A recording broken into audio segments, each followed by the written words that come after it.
If he were right here tonight, he'd say, Merry Christmas, and to all. One Christmas song sold over 400,000 copies in 1979 and literally saved rap music from extinction. Another track, 13 years later, would reach the Billboard charts not once, but twice, becoming the most iconic hip-hop holiday anthem ever created. And the artists behind these moments, they turned Christmas music into the Trojan horse that brought hip-hop into mainstream America forever. These 1980s hip-hop Christmas songs weren't just holiday novelties. They were strategic cultural breakthroughs that proved rap could compete commercially, break down MTV's racial barriers, and achieve platinum-level success while maintaining authentic black voices. This is the legend behind how hip-hop pioneers used Christmas to change the game. Let's start at the beginning. 1979, hip-hop was only 6 years old, born in the Bronx at block parties where DJs like Kool Herc pioneered the breakbeat. But the music industry didn't take it seriously. Record labels dismissed rap as a fad that would die out within months. Hip-hop desperately needed mainstream validation, and it needed it fast. Enter Kurtis Blow.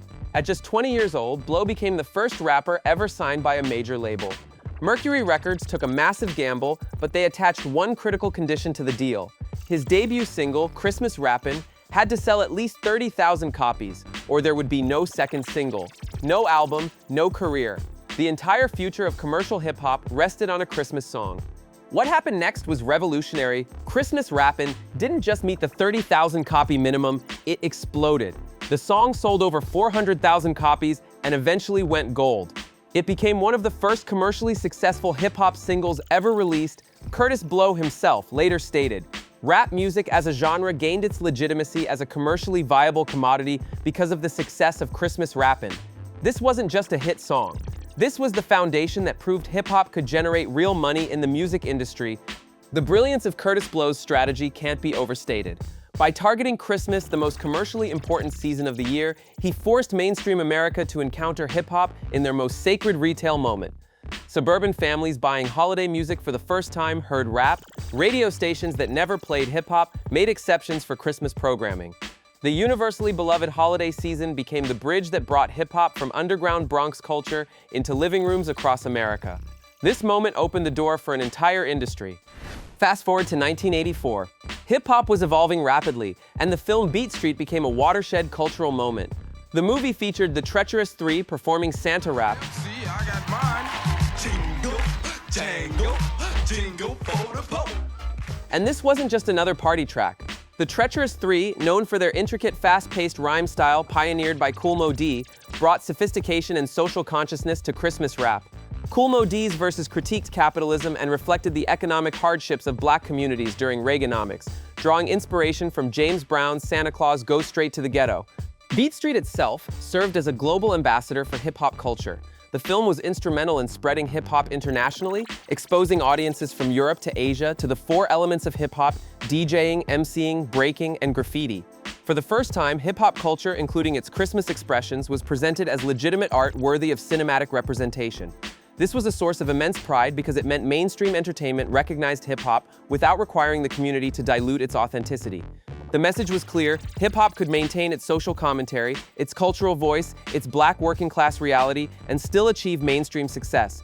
Now we arrive at 1987, the golden age of hip-hop. This was the year everything exploded. By 1987, hip-hop had reached an inflection point where it could no longer be ignored by mainstream America. Multiple landmark Christmas releases that year gave pioneers unprecedented validation and proved hip-hop was here to stay. The crown jewel of 1987 was Run DMC's Christmas in Hollis. It's Christmas time in Hollis, Queens. Mom's cooking chicken and collard greens. This track became the quintessential hip-hop Christmas classic and remains a cultural touchstone over 3 decades later. But here's the fascinating part: Run DMC didn't even want to do it. The group initially declined the opportunity to record a Christmas song for the benefit album A Very Special Christmas, believing that Kurtis Blow had already perfected the formula with Christmas Rappin' 8 years earlier. They thought the territory was already covered. There was nothing new to say. Everything changed when DJ Jam Master Jay produced a beat by sampling Clarence Carter's Backdoor Santa, a song DMC had never even heard before. That beat inspired them. DMC wrote his verse from deeply personal experience, celebrating his mother's cooking and family traditions rather than generic holiday imagery. The song sampled Frosty the Snowman, Jingle Bells, and Joy to the World, blending hip-hop aesthetics with American holiday standards in a way that demanded respect from both communities. The authenticity of Christmas in Hollis became its superpower.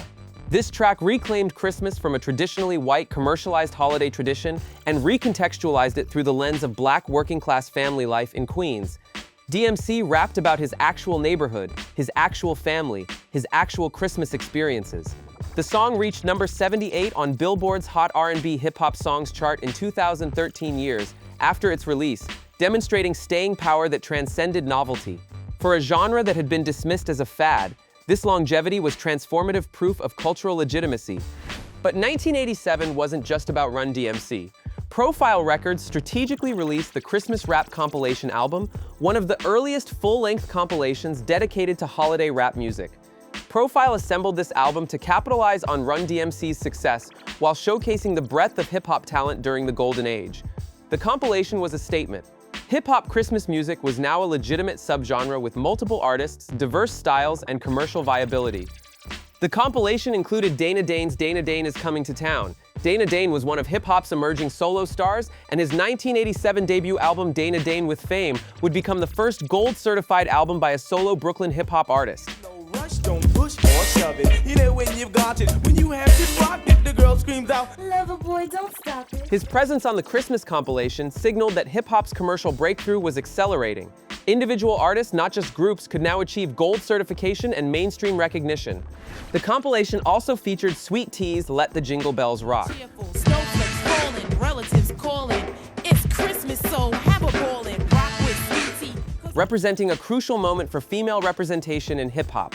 As a female rapper in the late 1980s, Sweet T's smooth flow and stylish delivery on holiday music opened doors for more diverse expressions of femininity in hip-hop. The genre had been heavily dominated by male voices, but Sweet T's presence on major compilations signaled that hip-hop's commercial breakthrough was inclusive enough to feature women as legitimate artists with their own voices and perspectives. By 1988, the momentum was unstoppable. The Juice Crew released Cold Chillin' Christmas, Contract. So I'm here tonight to share my cheers. So Merry Christmas and a Happy New Year. showcasing the new generation of hip-hop virtuosos who were reshaping the genre. The Juice Crew was a collective of Queensbridge-based artists housed under Tyrone Williams' Cold Chillin' Records label. This crew featured Big Daddy Kane and Roxanne Shante, pioneers of new school rap who would become among the most influential and respected artists in hip-hop history. Big Daddy Kane would become renowned as a master wordsmith of rap's golden age, known for pioneering fast rhyming and setting late 1980s trends that influenced generations of MCs. The significance of the Juice Crew's Christmas collaborations lay in their timing. Cold Chillin' Records had just signed a 5-year distribution deal with Warner Brothers Records in February 1988, marking hip-hop's deepening integration into the major label infrastructure. By 1989, Biz Markie, another Juice Crew member, became a national celebrity with Just a Friend, proving that the label's investment in Golden Age hip-hop was producing crossover superstars. So what made these moments legendary? What exactly were hip-hop pioneers proud of? First, mainstream recognition and legitimacy. These Christmas songs proved hip-hop could compete commercially in the most important retail moment of the year. When Christmas in Hollis reached number 78 on Billboard 13 years after release, it demonstrated staying power that transcended novelty. For a genre dismissed as a fad, this was transformative validation. Second, breaking down MTV's racial barriers. The success of these Christmas songs contributed to the groundswell that led to MTV's launch of Yo MTV Raps in 1988. MTV had documented exclusion of black artists in its early years, but by 1987 and 1988, hip-hop was simply too culturally significant to ignore. Christmas compilation success was part of that unstoppable momentum that forced mainstream media to open their doors. Third, fashion and lifestyle integration. Run DMC's 1986 single My Adidas, which came just before Christmas in Hollis, led to a $1.6 million endorsement deal, the first formal relationship between rap artists and a fashion brand. By 1987, hip-hop wasn't just music anymore. It was a complete cultural package affecting fashion, language, and lifestyle. Christmas songs from these superstars carried that cultural weight and expanded hip-hop's influence beyond just the music industry. Fourth, and most importantly, cultural pride and authenticity. What truly made hip-hop pioneers proud was that their Christmas songs maintained authentic cultural voice while achieving mainstream success. They didn't whitewash the genre, they didn't abandon social commentary, they didn't stop being themselves. The Treacherous Three's critiques of capitalism and Reaganomics, DMC's celebration of his mother's cooking, and the overall presence of black working-class reality in these songs meant that mainstream acceptance came on hip-hop's own terms. This was revolutionary.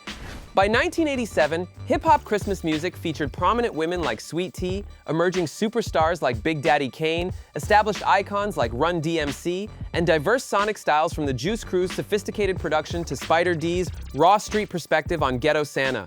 This demonstrated that hip-hop had matured into a legitimate art form with room for diverse voices and styles.